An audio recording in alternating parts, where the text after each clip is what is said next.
इस क्वेश्चन में हमको बताया गया है कि हमारे पास में एक पार्टिकल है जिसका मास है m और वो इनिशियली रेस्ट पर है और उस पर हमने एक फोर्स लगाया है, कांस्टेंट फोर्स, और उसको डी डिस्टेंस डिस्प्लेस करा है।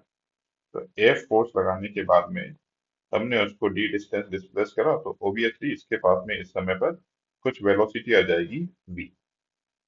और फिर हमसे पूछा गया है कि काइनेटिक एनर्जी और m के बीच में क्या रिलेशन है, जो फाइनल काइनेटिक एनर्जी उसके पास में आएगी।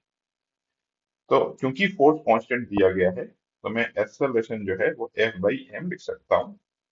ये तो मैं कभी भी लिख सकता हूँ, लेकिन क्योंकि F कांस्टेंट है तो एक्सेलरेशन भी कांस्टेंट होगा।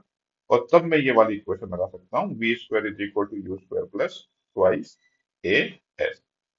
और इनिशियली उसका वेलोसिटी जो है वो जीरो है।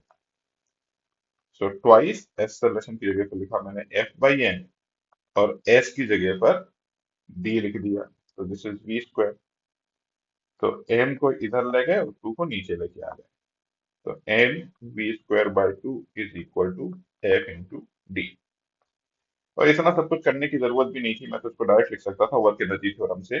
Work done F into D is equal to change in kinetic energy.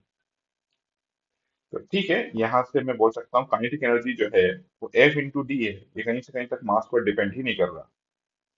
तो हमारा ऑप्शन होना चाहिए B. So answer is B.